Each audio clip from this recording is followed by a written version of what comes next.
entrevista con María del Carmen Torres, de la Agrupación de Familiares de Desaparecidos y Detenidos Políticos. Estamos en Archivo Provincial de la Memoria, en Córdoba, Argentina, en 7 de julio de 2015. Yo, Ana Paula Brito, hago la entrevista. María, me gustaría que vos empezase se presentando, ¿no?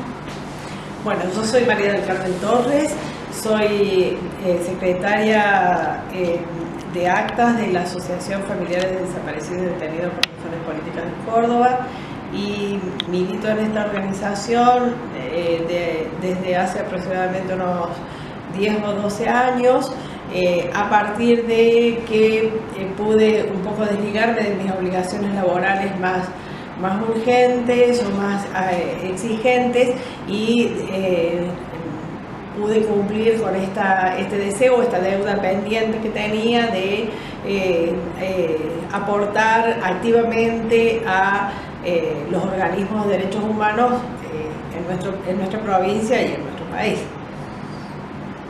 ¿Y cuándo vos empezaste a se involucrar en la organización de familiares? En el año 2005, 2004, al final del 2004, si bien yo tenía desde siempre, desde el año 74, en que fue secuestrado y desaparecido mi hermano, yo ya antes de que viniera el golpe tuve contacto con el grupo primigenio original que se juntaba ya por las desapariciones y más que desapariciones, por las prisiones que estaban sufriendo muy fuertemente los jóvenes en Córdoba, y yo entonces ya tuve algún contacto y después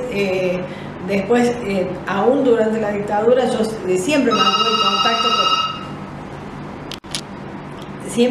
el contacto con esta organización. Fue la organización que a mí me contuvo y con la que yo, si bien no tenía una participación activa en el secretariado, con la que yo me contacté para muchos trámites, para las primeras denuncias, para cuando vino la Comisión Interamericana de Derechos Humanos, cuando fue la apertura democrática, cuando fueron los primeros juicios o las primeras investigaciones judiciales que hubo en Córdoba, que después con las leyes de punto final y obediencia de vida se pararon, pero ya para las declaraciones judiciales y demás, para distintos trámites que hicimos, la denuncia de la CONADEP, todo lo que siempre yo estuve en contacto con esta organización y me sentía como identificada desde siempre con la organización, y después, bueno, cuando ya pude dedicarle tiempo, entré a formar parte activa de la organización, del secretariado de la organización en poco tiempo. Y me decías en la previa que la agrupación de familiares es la más antigua de Córdoba. Es la más antigua de Córdoba, inclusive se forma antes del golpe. Ya había reuniones y encuentros de familiares que buscaban a sus familiares presos y se organizaban para la asistencia de los presos políticos, y después ya la búsqueda de los secuestrados, que empezaron en el año 75 a aparecer esta figura del secuestro y de la desaparición, y desde entonces, desde vieja data, tiene una continuidad hasta nuestros días. Siempre, aunque en el medio hay una mujer desaparecida por ser miembro de familiares en Córdoba, una compañera que era una compañera relativamente muy joven, una mujer de aproximadamente 40 y pocos años, que le habían secuestrado a su hijo y que participaba de familiares, que también fue secuestrada y continúa desaparecida el día de hoy. Además de que un grupo de familiares, un grupo grande de padres y madres, hermanas, fueron secuestrados y llevados a Campo de la Ribera y después liberados. Pero sufrió la persecución y toda lo que fue la feroz represión de la dictadura de Córdoba. Y después de la vuelta a la democracia ya se organizó más firmemente como organización y se conectó con compañeros de Buenos Aires y de otros lugares del país, y formó parte por muchos años y sigue formándolo de una red latinoamericana de familiares que se llama FEDEFAM. Así que, y bueno, los más activos, por supuesto, en los primeros años fueron los padres, porque los padres eran estos incansables buscadores de hijos que se juntaron, se organizaron y fueron por el mundo buscando a los hijos, consiguiendo financiamiento para su funcionamiento, organizándose, denunciando, levantando siempre la voz de lo que fue de la denuncia de lo que fue el terrorismo de Estado. En ese sentido, Familiares tiene una continuidad muy importante y tiene una presencia en Córdoba que es de larga data. Después surgió Abuelas Córdoba, a iniciativa y a instancias de alguna compañera que tenía, alguna madre que tenía una hija desaparecida embarazada y que empezaron a organizarse, a juntarse. Otilia Lescano de Arriñarás fue la primera abuela, la que comenzó con la organización de abuelas en Córdoba, que buscaba a su nieto, nieta, Fresneda Argañarás, que al día de hoy ella falleció hace ya varios años y bueno, sigue siendo un nieto desaparecido. ¿Y cómo vos se involucra en este predio de dos? ¿Tuviste alguna participación de ir a buscar, a saber si tu hermano estaba acá? Claro, acá en este lugar yo fui militante de los años 70 con mi hermano, con mis hermanos, mis compañeros, sus compañeras. Cuando desapareció mi hermano, mi padre recurrió, el primer lugar que recurrió fue acá al Cabildo, donde estaba la sede de la Central de Policía, y a este lugar que ya se sabía que era un lugar de reunión de detenidos y que había detenidos ilegales y que todos los que levantaban en la noche pasaban por la D2 antes del golpe. Esto era un lugar, en Córdoba había mucho terrorismo, mucho terror y mucha represión ilegal antes del golpe. Porque Córdoba tuvo un golpe policial, algo muy particular, donde un jefe de policía destituyó al gobernador y después desde el gobierno nacional se instaló una intervención y esa le dio esa impronta a la policía de Córdoba de ser la pionera en la represión en la provincia. Llevaron la iniciativa de la represión a la represión política, la represión a los movimientos revolucionarios, a las organizaciones sociales, a las organizaciones gremiales sobre todo. La llevó la policía en ese periodo previo al golpe. Y este era sabidamente conocido por los militantes, muchos pasaban por acá y los liberaban en ese tiempo y sabíamos de lo que pasa. Por ejemplo, era una norma que 3 días o 4 estaban desaparecidos, no eran legales, y a los 4º o 5º día lo legalizaban. Entonces todos conocíamos lo que pasaba en la D2. Cuando desapareció mi esposo, que desapareció unos meses después que mi marido, lo secuestraron de nuestra casa, de la casa que compartíamos con nuestros hijos. Yo vine varias veces acá a preguntar, ya sabiendo bastante certeramente que no iba a tener noticias, pero igual la necesidad de hacer todo lo que fuera posible, sobre todo porque había como una conciencia de que mientras uno más, no era una conciencia, era un mito, de que si uno preguntaba y averiguaba y hacía mucha presión, eso iba en favor de salvarle la vida. Cosa que después la historia demostró que la gente llegó hasta la Organización de Derechos Humanos de las Naciones Unidas y los compañeros fueron asesinados igual, ¿no? O sea, pero por eso digo que fue más un mito que otra cosa. Pero yo vine y entré por una puerta que estaba pasando la puerta verde de entrada, y que había 2 escalones. Entré un día, había policía y pregunté, que me dijeron que al otro día volví, y ahí se acercó un policía, un morocho grandote, y yo estaba embarazada de 7 meses, tenía 23, 24 años. Entonces se acercó a mí y me dijo, señora, no me dijo señora, escúchame, ¿no hay en tu familia alguien mayor que venga a preguntar? Porque esto es muy peligroso como vengas todos los días. Muy por lo bajo, muy en silencio, creo que tendría que haber un acto de humanidad de alguien que estaba de guardia y que por mi condición de embarazada, con un embarazo tan evidente. Y bueno, yo por supuesto que salí y no volví nunca más. Y después, cuando fue uno de los juicios de la D2, en la declaración de una compañera, que su marido era sindicalista y que lo habían secuestrado, y ella al otro día de la mañana le dijo a su suegra, cuidame a los chicos un ratito que voy hasta la D2 a ver si está Miguel X ahí y si le puedo llevar algo, comida. Era antes del 76 esto. Y ella entró acá y salió a los 3 años y medio de la cárcel de San Martín.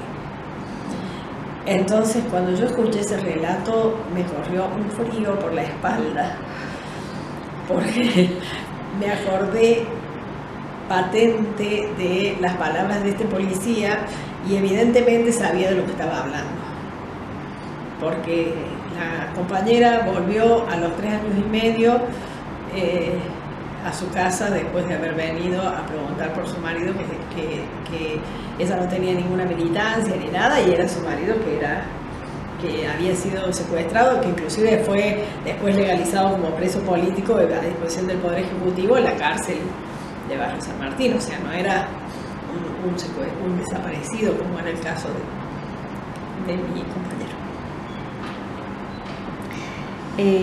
Con la democracia, acá en la frente de la D2, D2, ¿no? Las organizaciones de familiares de derechos humanos hicieron marchas. ¿Podrías hablar un poco sobre esas marchas, esas manifestaciones públicas? Lugares, como la D2, emblemático, como La Perla, como algunas comisarías, como otros lugares que se sabía que habían sido lugares de detención y de exterminio, fueron objeto de marchas, de manifestaciones, pero seguían ocupados por las fuerzas policiales, inclusive por las mismas personas que habían actuado en la represión. O sea que era como un contraste muy fuerte y era muy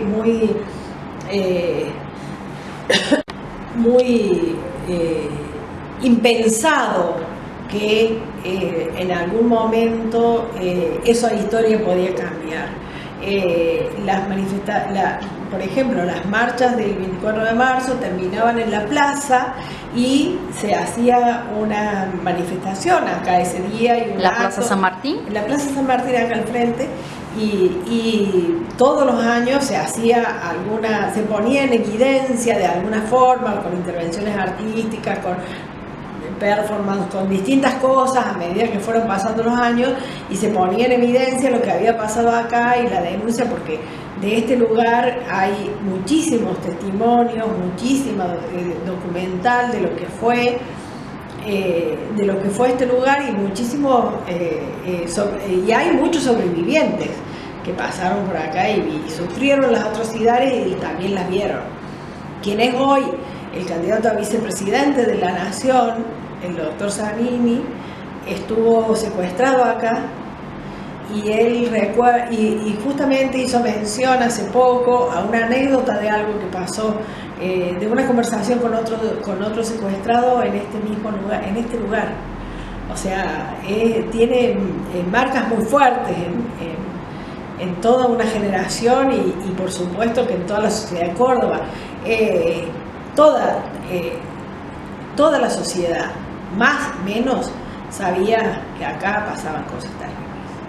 Eso era algo bastante generalizado, bastante público, bastante difundido. Se sabía que este lugar era un lugar, como se sabía que en la comisaría de Urquijo pasaban cosas terribles, como se sabía que en el puesto caminero de Pilar pasaban cosas terribles, que en la casa de hidráulica, es decir, no solo en La Perla o en la Ribera, que eran los lugares emblemáticos, en estos otros espacios también de alguna manera se conocía esto, más allá más allá de lo que podía ser el círculo de la militancia, socialmente se sabía, pero eran de esas cosas que no se decían, que de eso había que hablar muy bajito. ¿Te recuerdas de alguna manifestación hecha solo acá en la frente? Sí, hubo varias manifestaciones acá, inclusive la organización Hijos, con su modalidad de escrache, marcó este lugar y como es, denunció los nombres de los represores que habían pasado por acá en algún momento, finales de los años 90, habrán sido por ahí, no me acuerdo bien, pero esto también fue parte de la política de escrache de Hijos que acompañamos siempre, porque la organización Hijos un poco nace a la sombra y al padrinazgo de familiares.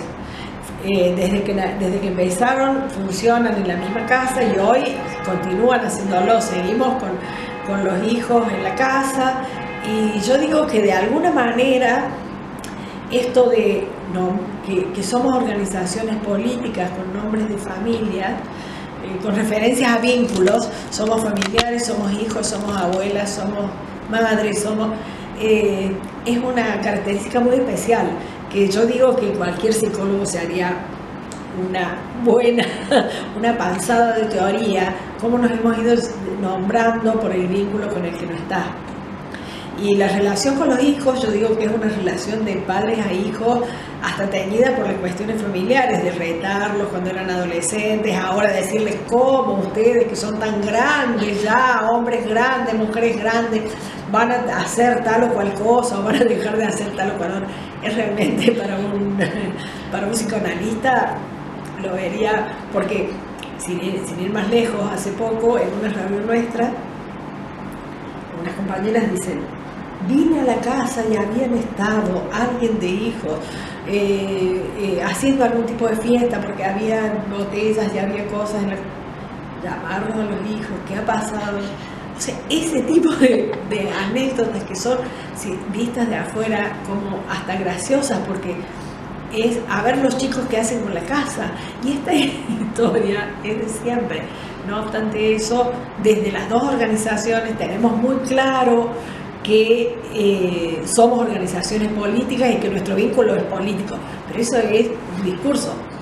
A la hora se nos cuelan otras cuestiones a la hora de la convivencia.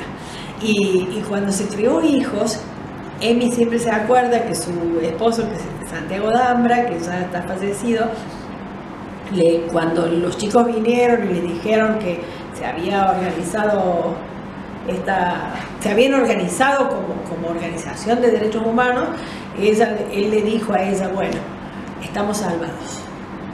Esto ya no podemos volver a casa y quedarnos como viejitos tranquilos, porque ya tenemos a quien dejarle la posta.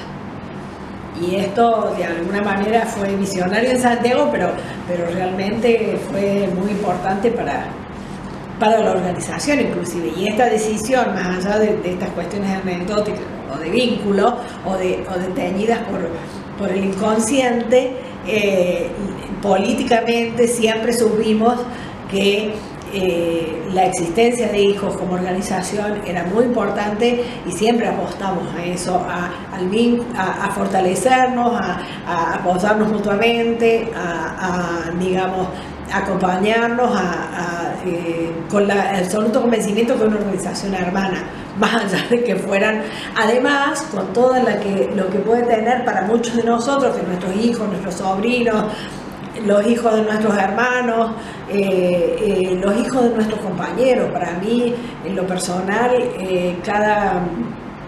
yo siempre les digo que cada uno de ellos es como el triunfo sobre la derrota, porque nosotros como generación fuimos absolutamente derrotados y fuimos aniquilados. Y que los hijos tomen esa bandera, y hace 20 años que la vienen sosteniendo, es un triunfo. Claro. Claro. Volviendo.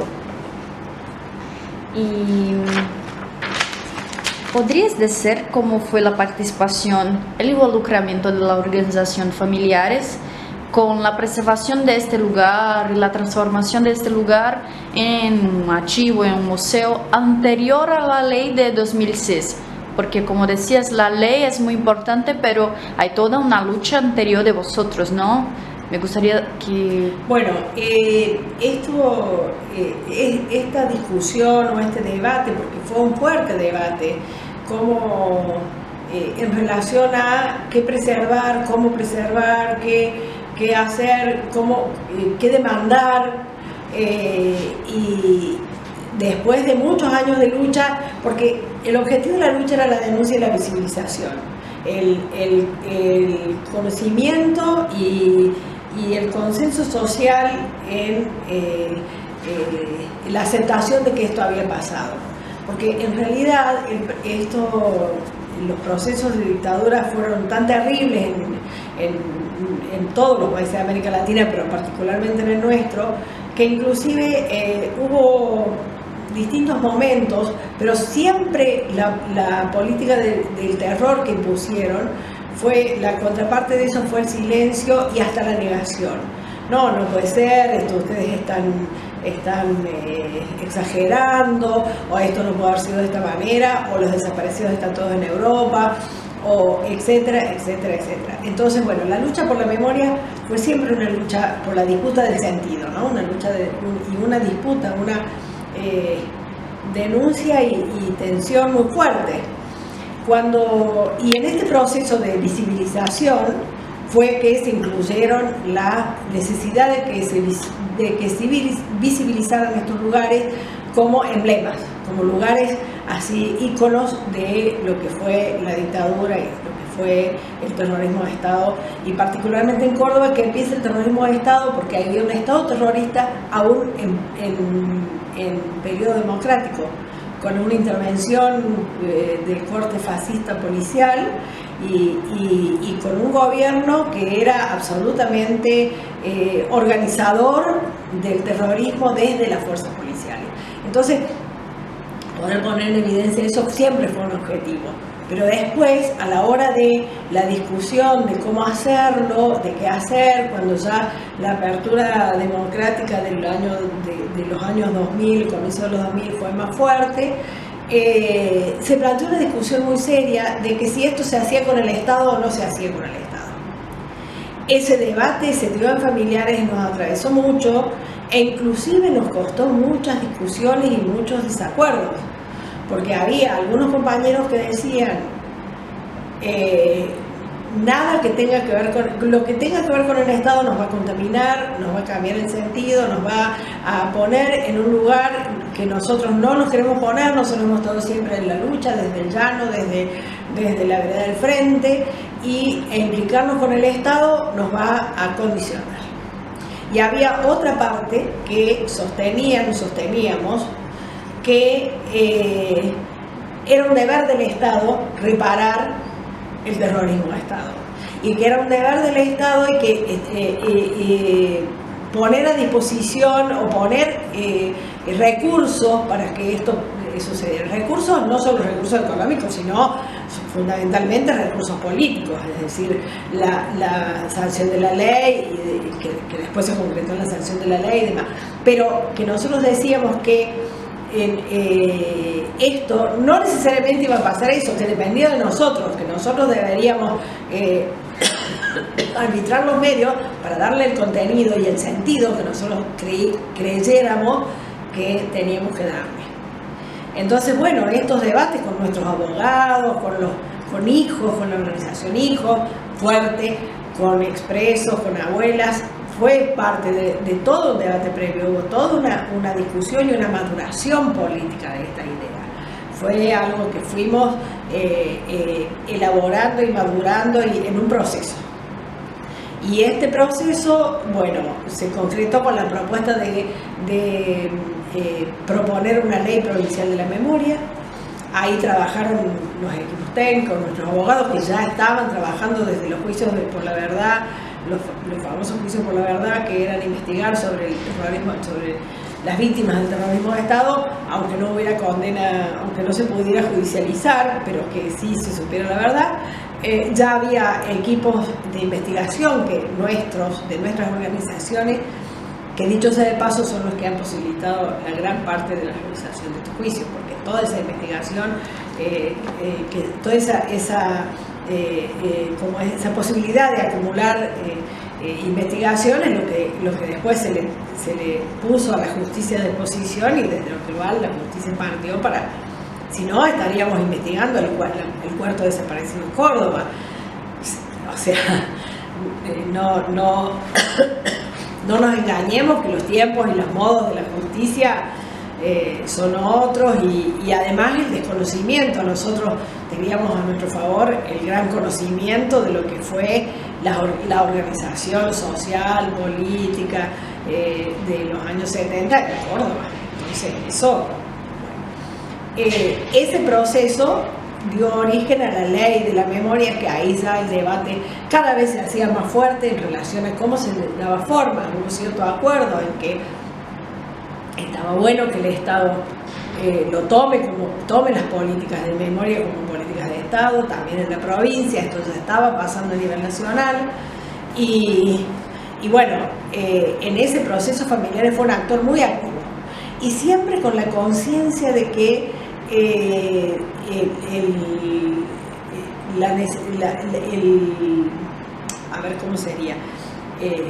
el poder aunar fuerzas, potenciar dinamizar lo que nosotros, el potencial político, era a través de la mayor amplitud posible de esa convocatoria. Así fue como se convocó y participaron en ese proceso organizaciones de derechos humanos, organizaciones políticas, gente interesada en participar en este tema. Se dio un gran debate, y que no fue un gran debate social. Convengamos en que esto es una fuerte iniciativa de determinados grupos, determinadas organizaciones, no del conjunto de la sociedad. Logramos empezar a difundir y visualizar esto cuando tuvimos esa fuerza de poder aunar esfuerzos, organizarnos y sancionar la ley, primero, conformar la Comisión Provincial de la Memoria, que es una institución bastante particular porque estamos dentro del organigrama del Estado, pero no somos formalmente el Estado. Somos una comisión que asesora y conduce políticamente o ejecuta las políticas de memoria de la provincia, y que está formada por los organismos de derechos humanos, representantes de la Universidad Nacional de Córdoba, representantes de los 3 poderes del Estado: el Poder Judicial, el Poder Legislativo y el Poder Ejecutivo, a través de lo que es la Secretaría o el Ministerio de Derechos Humanos en la provincia, que lo hemos ido cambiando y teniendo distintas formas, y que digamos, es un lugar de debate y de decisiones en relación a las políticas de memoria, donde están incluidos por supuesto, en primer término, los sitios de memoria, que en un primer momento fue el archivo durante varios años. Este lugar que tiene un doble carácter: por un lado espacio de memoria, museo, entre comillas, y por otro lado archivo. Son como 2 funciones diferentes. Y bueno, en lo que fue el proyecto para cada uno de estos lugares, los organismos tuvimos un debate fuerte, una discusión, consensos, acuerdos, sugerencias, participación en eso, en lo que fue la elaboración de los proyectos para los 3 sitios de memoria, y un acompañamiento permanente. Y la presencia de nuestros representantes no se interrumpió nunca. Para nosotros es parte de nuestras políticas muy importantes la participación en la Comisión Provincial de la María, hablaste que la organización de familiares hizo una llamada, digamos así, para otros organismos antes de la ley, ¿no? ¿Fue un documento formal o vosotros se acercaron de otras organizaciones y llamaron? ¿Cómo fue ese proceso? Fue un proceso un poco, un proceso con de vuelta. Fue una cuestión que fue una convocatoria común, nos autoconvocamos todos los organismos de derechos humanos. De alguna manera Hijos llevó un poco la iniciativa en este proceso, fue Hijos el que más llevó la iniciativa, pero siempre con una participación muy dinámica de los otros sectores y con una convocatoria que se discutieron algunos documentos y se fueron elaborando y reelaborando documentos y acuerdos y demás, pero siempre en una cuestión de proceso político, digamos, con toda la dinámica, con todas las tensiones, las contradicciones, los avances, pero siempre logrando acuerdos por consenso. Después de debates, después de diferencias, después de como es, hacer paréntesis y volver a retomar el tema, fue un proceso. ¿Te recuerdas de las organizaciones que hacían parte, familiares, hijos? Abuelas, expresos, el SERPAJ, Servicio de Paz y Justicia, alguna gente de la APDH, Asamblea Permanente por los Derechos Humanos, pero no tenía un gran desarrollo en Córdoba, así que eran alguna participación un poco más esporádica. Y después de sectores estudiantiles, de algunos grupos de derechos humanos de distintas organizaciones, de la Mesa Provincial de Derechos Humanos, que es una organización que tiene ya sus buenos años, que surgió a iniciativa de los organismos para la organización de la marcha del 24 de marzo y se constituyó en un lugar de confluencia de distintas organizaciones sindicales, políticas y demás. También la mesa tuvo su participación y a través de ella se llegó a un espectro más grande de organizaciones, con la propuesta, con la información y con la convocatoria a la participación, ¿no? Que fue eso. ¿Dónde vosotros se reunían para estas discusiones específicas? Y para esas discusiones nos reuníamos en distintos espacios, pero sobre todo en la casa de familiares. Fue un lugar de reunión de familiares y de hijos, porque compartimos la vivienda, todavía vivimos con nosotros los hijos. Y también en otros espacios, en abuelas, en el SERPAJ, o sea, fue un proceso muy dinámico y que yo cuando entré a la organización estaba en pleno desarrollo. Y fue muy interesante participar en esas discusiones. Además, con conexiones y articulaciones con situaciones similares que estaban pasando en Buenos Aires y en otras provincias del país también. ¿Te recuerdas el periodo de esas discusiones? Y esto debe haber sido por lo menos un año y medio, desde un año y medio antes de la sanción de la ley. Fue un periodo bastante largo. Un año y medio. ¿Y vosotros se reunían? ¿Qué periodicidad? ¿Una vez por mes? ¿15 días? O a veces mucho más seguido. A veces eran reuniones todas las semanas, cuando había como alguna cosa más urgente que definir, o cuando ya fue las instancias de poder acordar la ley, los distintos aspectos de la ley que iba a considerar y demás.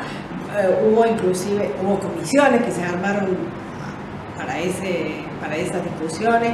Y bueno, y después, cuando se sancionó la ley, la conformación de la comisión también fue un debate, porque una cosa era lo que estaba en la ley y otra cosa era cómo se concretaba en la práctica, cómo se le daba corporalidad a esto que la ley decía.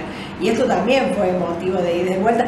Formular el reglamento interno de la comisión fue todo un debate, y la modalidad siempre ha sido la de llevar al seno de la organización el debate de lo que se está discutiendo en la comisión y hacer un ida y vuelta y traer los acuerdos, o sea, el mandato de la organización a la comisión. Y en esos primeros tiempos, sobre todo, que todo había que, era todo fundante, había que fundar todo, fue motivo también de mucho debate en la organización la conformación de la Comisión Provincial de la Memoria, su reglamento interno, su funcionamiento y demás. Fue un tema que yo acompañé desde la organización, hasta que después, como en el año 2009, yo pasé a ser comisionada como suplente de una compañera, y ya al año siguiente, 2008 o 2009, y al año siguiente ya quedé como comisionada titular, y desde entonces cada asamblea, cada año, me vuelven a elegir, digamos, en una cuestión como de confianza de la organización, de continuar, porque teóricamente cada vez que la organización renueva sus autoridades, si bien esto no está en nuestro estatuto, porque el estatuto es anterior a la existencia de la comisión, el acuerdo es que en la asamblea también se designa los comisionados. Que hace todos los años. Esa asamblea se hace todos los años. Y bueno, y por supuesto que la primera pregunta es si yo quiero continuar, y si hay alguien más que quiera aportar o que quiera, bueno, se cambiaron varios comisionados, y bueno, en este proceso hace como 7, 8 años que yo estoy, pero cosa que para mí significa una gran satisfacción, y también una gran responsabilidad. Yo me siento absolutamente responsable, pero lo que creo es que muchas veces es importante ser parte de procesos. No, esta cosa de una vez al año, de un año y me voy, es muy, uno podría decir, muy democrática o muy basista, muy de toda asamblea, toda democracia, pero los procesos, las personas también tienen que ser parte de procesos, y si hay una buena dinámica de comunicación, no hay, digamos, no contradice esos principios el hecho que sea la misma persona. Para mí es una gran responsabilidad, y lo hago con mucha prioridad en mis tareas o en mis actividades, el hecho de ser comisionada y de haber acumulado cierta experiencia, porque también es un ejercicio político, y es un ejercicio de un lugar de superestructura, de un lugar de poder tener en claro cuándo llevarle una iniciativa y cuándo uno tiene que replegarse y tomarse un tiempo y esperar, y bueno, hay toda una dinámica. La relación con el gobierno de la provincia no ha sido fácil para nada, y sobre todo en estos últimos 4 años ha sido muy difícil. Y también eso, y no solo con el gobierno de la provincia, sino con distintos estamentos que la comisión, o distintas situaciones de la vida social y política, en la que sí o sí tenemos que tener una respuesta o participar, teniendo en cuenta que la comisión está formada por personas que trabajan, que participan ad honorem, no hay ninguna relación contractual de ninguna clase, es una participación voluntaria y con todas las características que eso implica, ¿no? ¿Te parece que agrupación de familiares o de hijos tiene actas de esas reuniones que vosotros hicieron antes de la ley? Como un registro de... Sí, hay. Podríamos, ¿a vos te interesaría? Sí. ¿Hasta cuándo? Bueno, después hablamos. Vale. ¿Podrías decir un poco cómo fue la cosa de la exposición de la Constitución, de lo que iba a ser cada espacio de este lugar? O sea, cómo las agrupaciones que hacen parte de la comisión, ¿no?, de Provincial de la Memoria, estuvo involucrada con la decisión de lo que hacer en cada espacio. Bueno, eso es parte del rol de la comisión, y cuando se crearon cada uno de los espacios, la gente que estaba participando de la previa a la creación elaboró su proyecto, en la que a través de quienes estaban en ese lugar, las organizaciones, los miembros de organizaciones que estaban en ese lugar, tuvimos nuestra participación en esta discusión. Siempre hubo un documento que se discutió, se analizó y se aprobó sobre cuál era el proyecto, la impronta, la modalidad de cada uno de los sitios. En la discusión, el archivo está más pautado por la ley, cuáles van a ser las funciones. No obstante, cuando ya tuvo el personal y se le dio forma, elaboran su proyecto anual de trabajo y su línea estratégica de trabajo, digamos, que eso se discute y en la comisión se aprueba y se acompaña fuertemente ese proceso. De la comisión se conoce y se participa en la elaboración de ese proyecto y de lo que son los proyectos anuales. Tiene características diferentes, el archivo fue el primero, La Perla fue el segundo y Campo de la Ribera el tercero. La Perla fue el centro clandestino más grande que hubo en Córdoba, en el interior del país, el más grande del interior del país. Después Campo de Mayo y la ESMA fue La Perla, por la cantidad de víctimas, ¿no? Es un predio militar que fue construido ad hoc. Menéndez lo mandó a hacer el año antes con el pretexto de que era, no sé, una división de la caballería y no sé qué cosa. En realidad está construido para ser centro clandestino.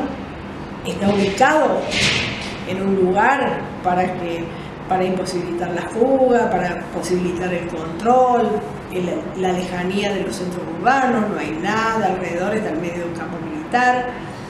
Entonces, también la característica de su funcionamiento tiene una especificidad que tiene que ver con ese entorno geográfico y con, digamos, lo que es la región funcional, es decir, qué poblaciones hay, qué comunicación en ese lugar, que la población más cerca debe estar a 5 kilómetros.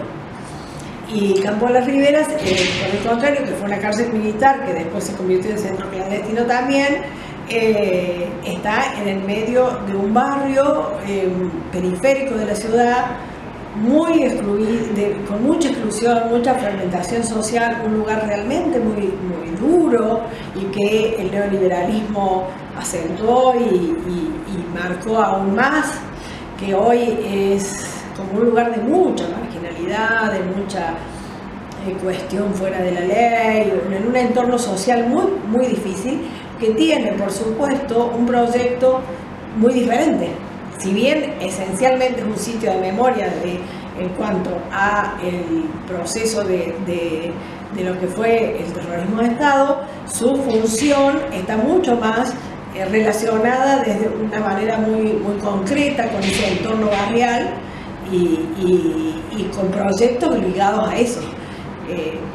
Ahora, en todos los sitios hay una cuestión que se discutió y que fue la iniciativa y que se dio y que se sostiene, que es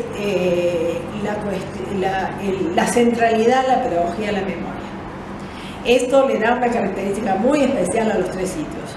En este lugar que es tan céntrico, que está en el corazón de la ciudad, que es muy fácil acceso para todo el mundo, no obstante eso, la visita individual, grupal, tiene su importancia, pero lo central de acá es el trabajo con las escuelas, con los docentes. También acá tiene mucha importancia las actividades de tipo cultural, presentaciones, cuestiones artísticas de distintas ramas del arte y demás, pero la centralidad de la pedagogía de la memoria y la importancia que tiene no solo en las actividades cotidianas con los chicos o con los jóvenes, sino en la teoría de una construcción teórica de la pedagogía de la memoria. Las compañeras son gente muy capacitada que tiene como fundamentos e inquietudes de teorizar y de investigar sobre esto y que tiene un desarrollo muy importante en los tres sitios. El comienzo se dio acá, pero nosotros, La Perla trabaja muchísimo con estudiantes secundarios, más que también con primarios, pero se ha dado la característica de la demanda de estudiantes secundarios. Y en el Campo de la Ribera tiene vínculos muy directos con dos escuelas que están a muy poca distancia, porque inclusive fueron escuelas que estuvieron en ese predio, porque muy increíble, pero después que fue centro clandestino fue escuela. Y además construyeron un edificio para otra escuela al lado, dentro del mismo. Pero el lugar donde hubo secuestrados, asesinados, fusilados en el patio, eso fue por años una escuela hasta que una fuerte intervención de los organismos de derechos humanos, de las organizaciones sociales del barrio y de todos los actores sociales sensibles a esta temática, se hizo un movimiento muy fuerte y se consiguió que se construyeran edificios a muy poca distancia y se trasladaran a las escuelas. Eso después que ya ha hecho la comisión anterior, acá, ¿no? Anterior, y fue un proceso que se empezó a gestar anterior, pero que el traslado se dio una vez que ya estaba, me parece que ya posterior a la Comisión de la Memoria, pero fue un proceso anterior ese. Que con una organización que se llamó la Red de la Quinta, que era una red de organizaciones sociales de la seccional Quinta, de policía, digamos, y que se llamó con ese nombre, y que donde los organismos de derechos humanos tuvieron una participación sostenida por años. La comisión de acá, de APEM, ¿se reúne todas las semanas? Nosotros nos reunimos con una periodicidad semanal, con una agenda que tiene que ver con cuestiones que son de agenda pública y otras cuestiones que son que tienen que ver con el funcionamiento de los sitios. Y, por ejemplo, en este momento, la reunión del día de hoy fue por el tema de la relación de un intendente con un espacio de memoria en la localidad de Pilar, que es una localidad a 30 kilómetros de acá, donde hubo un centro clandestino que después fue derrumbado y demás, y una disputa por ese espacio y por ese lugar. Bueno, y la reunión de hoy tuvo que ver con nuestra intervención como Comisión de la Memoria en esa situación. Vos en la previa de la entrevista me hablabas sobre la ocasión de derribando olvidos del muro de acá, ¿no? ¿Podrías compartir un poco sobre eso? Bueno, si bien yo no participé directamente en ese día de lo que significó, sí recuerdo la organización y lo que significó, porque tuvo un valor simbólico muy alto. Fue poder entrar a este lugar después de muchas gestiones y de mucha lucha a todo nivel para lograr que efectivamente la policía, que el gobierno, que se cumpliera la orden de cederlo y que la policía lo vaciara, lo desocupara. Y bueno, ya en las primeras inspecciones o las primeras veces que se transitó a este lugar, realmente fue un momento de mucha emoción y de mucha cosa, sobre todo para los sobrevivientes y sobre todo para los familiares de quienes habían pasado por acá y hoy no están. El voltear el muro tuvo como un valor simbólico de apropiación y de derribar esa pared que estaba impidiendo que la memoria lo pudiera reconocer. Fue una pared hecha después, con posterioridad, y que modificaba totalmente el relato, que digamos hacía que imposible de coincidir el relato de los sobrevivientes con lo que había físicamente. Entonces derribar ese muro tuvo ese sentido de apropiarse y de poder recuperar estos espacios, no ya como espacios como lugares de terror y de oscuros lugares de dolor, sino para resignificarlos y llenarlos de vida. Eso me parece que fue también una discusión y un debate. ¿Qué hacer con esto? ¿Dejarlo tal cual, volverlo a reconstruir como estaba, hacer un museo estático y fijado en el tiempo, o resignificarlos desde un lugar de vida y de recuerdo, pero en este sentido de la memoria como la memoria como algo presente? La memoria es ejercer en el presente, la memoria no es el pasado, la memoria es lo que hoy construimos en relación a ese pasado, pero eso fue también un debate, y en eso Ludmila fue un aporte muy importante, porque Ludmila tenía toda una trayectoria acerca como antropóloga, acerca de la memoria, y cuestiones teóricas, investigaciones y participación, y eso como que fortaleció también a esta concepción. Pero yo recuerdo que inclusive en mi familia, y esto es muy subjetivo y muy personal, cuando se habló de que la Perla iba a pasar también al ámbito de la Comisión Provincial de la Memoria, porque la Perla es un predio nacional que tiene que ser transferido a la provincia y demás, y que se iba a erigir como centro clandestino. En la Perla estuvo mi esposo, el papá de mis hijos, y que hay como testimonios de su paso por ahí, o sea, bastante comprobado de que ese fue su último lugar, digamos, y que de ahí lo sacaron para fusilarlo y ir al pozo. Mis hijos, que ya eran adultos, grandes, decían, yo no quiero ese lugar, yo lo borraría todo, lo tiraría todo abajo y pondría un montón de árboles. Y después, y también fue una discusión familiar, en el sentido de que eso de alguna manera tiene una simbología de borramiento, de a ver, acá no ha pasado nada y vamos para adelante, ponemos todos arbolitos lindos, borramos todo y hacemos un gran parque y ponemos una plaquita. En cambio, mantener los espacios tiene otro significado, que es el significado de que tenemos presente que en ese espacio fue un espacio de muerte, que ahí está, que ahí pasaron sus últimas horas mucha gente, muchos compañeros, lo mejor de lo que eran nuestros jóvenes, y que hoy en ese mismo espacio hacemos otras cosas, convocamos a los jóvenes, los llenamos de vida y mantenemos la memoria.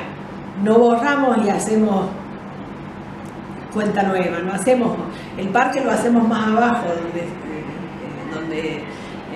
en el descampado, no donde estaba el edificio.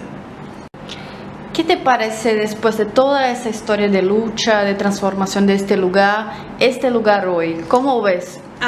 Para mí estos lugares, este lugar todos los días, La Perla con sus festivales, el campo de la Ribera lleno de niños de jardín celebrando el Día de los Jardines de Infantes, son como lugares de triunfo. Es el triunfo, es poder es el poder de no haber sido derrotados, destruidos y borrados de la faz de la tierra. Eso es como la sala de audiencias del tribunal, salvando las diferencias. Que un juez de la nación diga, este fue un asesino y esto que hizo estaba todo por fuera de la ley, y fue una cuestión, fue un crimen de lesa humanidad lo que acá pasó.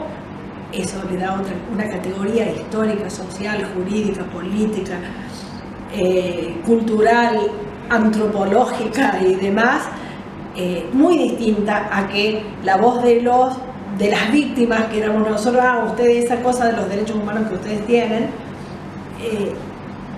es completamente distinto. Y eso nos da otro lugar en la sociedad, nos da otro lugar en la historia y nos da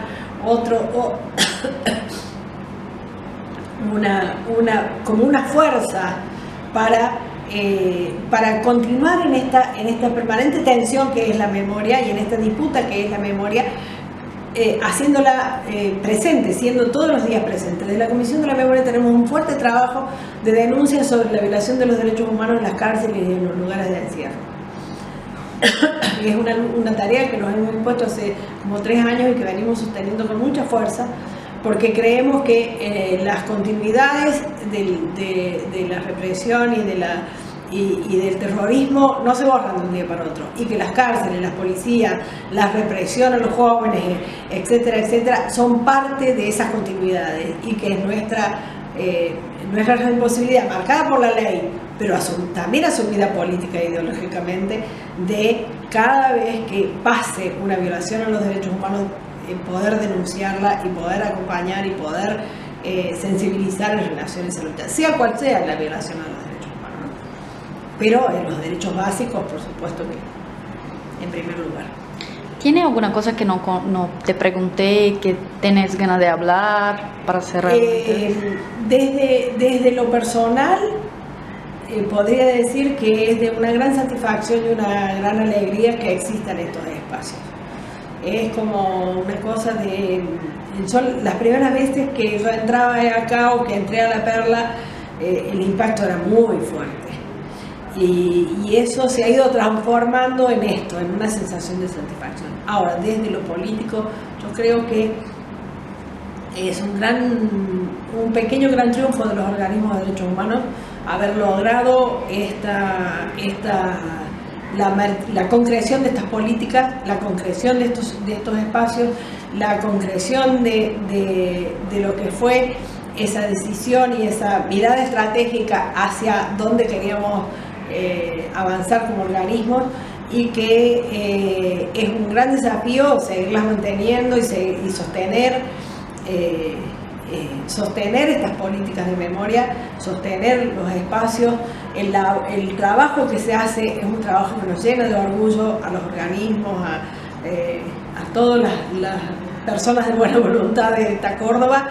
El trabajo que hacen los trabajadores de los sitios es un raro encuentro entre ser trabajadores del Estado y ser militantes. Son militantes, fuertemente militantes los chicos que trabajan, y los hacen desde un lugar de convencimiento y de compromiso y de abrazar una tarea mucho más allá de lo que puede ser empleado del Estado. Eso. Bueno, muchas gracias.